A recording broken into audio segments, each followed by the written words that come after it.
Hola, students. Hello, hello. How are you? I hope you are just fine. Ok? Essa semana eu escolhi explicar os modal verbs.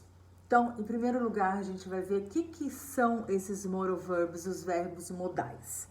Então, aqui, a essa altura, eu já expliquei o verbo to be, o presente simples, já expliquei o continuous, o gerúndio, expliquei o passado.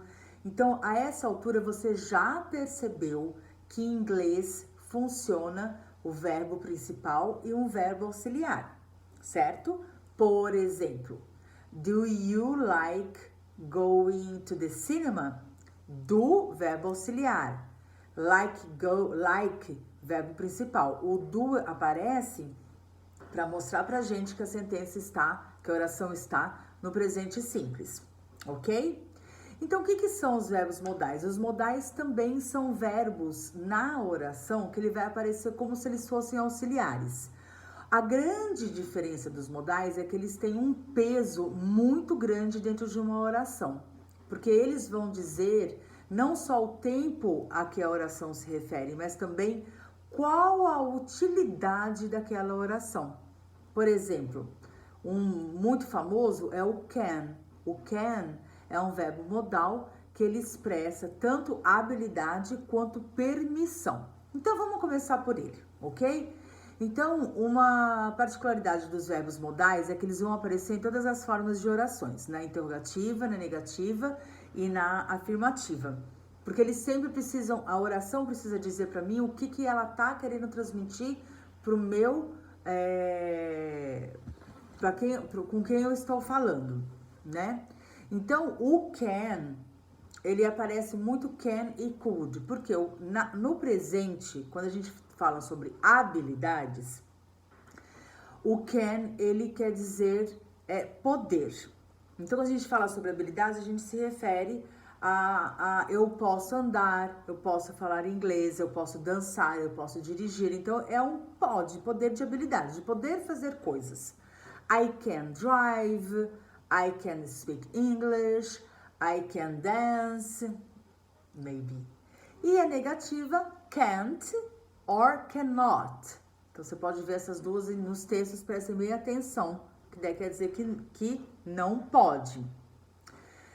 Quando a gente fala no can, no sentido de habilidade, o passado é o could.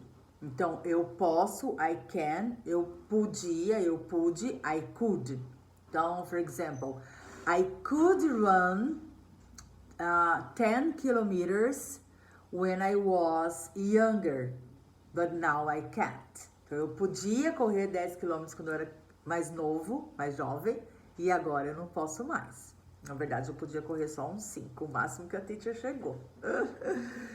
E, bom, muito bem. Então, o can e o could, nesse sentido de habilidade, é presente e é passado. Quando é de permissão, por exemplo, posso abrir a janela, can I open the window?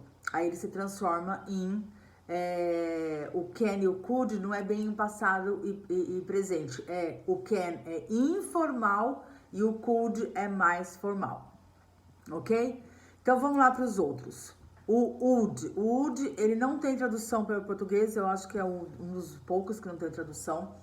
E o would, ele é o futuro do pretérito, o iria do verbo. Por isso que o would é muito usado para convites. Então, por exemplo, would you like to go to the movies with me?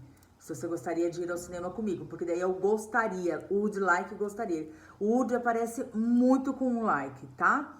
E o would também, ele é do condicional, o segundo condicional, I would go to the beach if I had money. Então, eu iria à praia se eu tivesse dinheiro.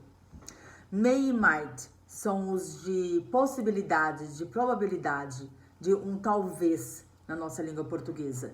O may e o might, eles são muito similares.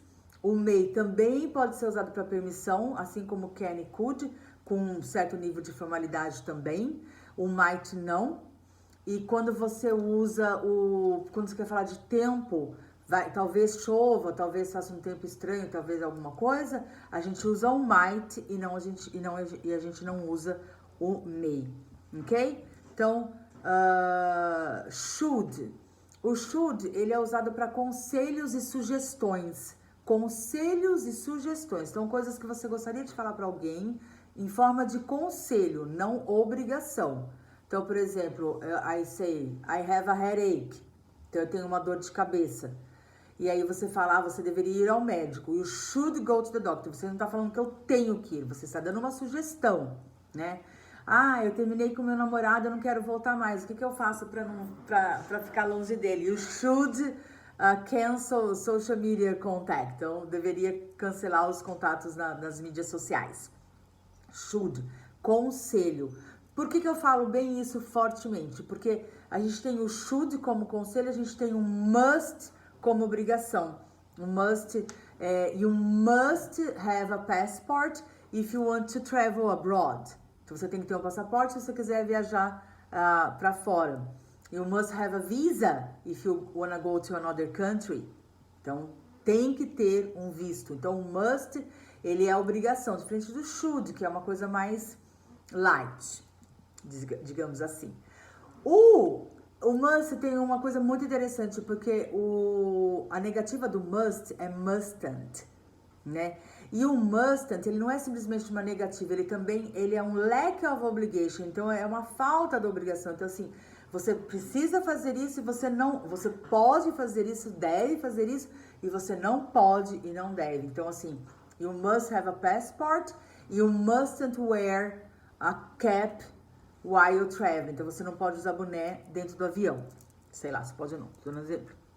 Então, o must, ele é mais forte. O must, ele também, você pode ver por aí o have to, que é similar, tá? Que é o have to, é bem o ter, né? Que o have é ter.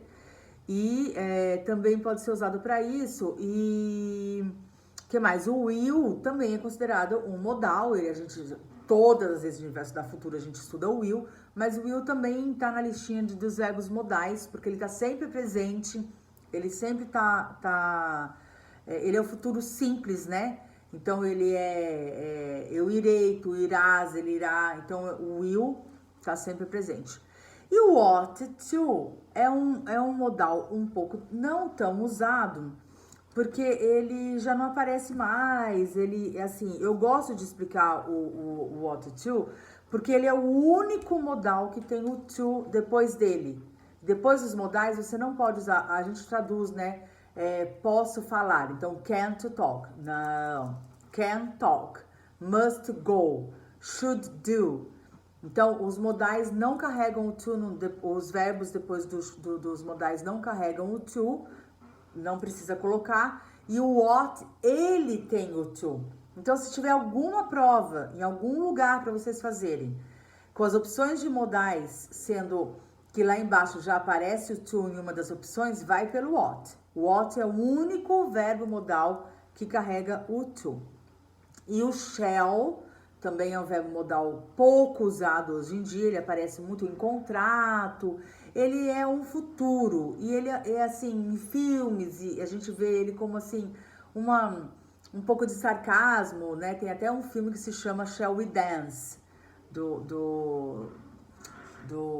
ai, como ele chama? Eu esqueci o nome dele. Lindo, maravilhoso. Depois eu lembro. E eu lembro que a parceira dele é a Susan Sarandon. Ai, tô com ele na minha cabeça. O Richard Gere, lembrei. E então, esses são os verbos modais. Eles todos aparecem na negativa, afirmativa, interrogativa. Não se esqueçam disso. E é muito importante você entender o porquê do uso de cada modal, porque aí você vai entender a oração como uma coisa inteira. Se você não entender o uso do modal, você não vai conseguir entender o significado da oração. Ok? That's it for today. Thank you very much for your wonderful presence on my videos.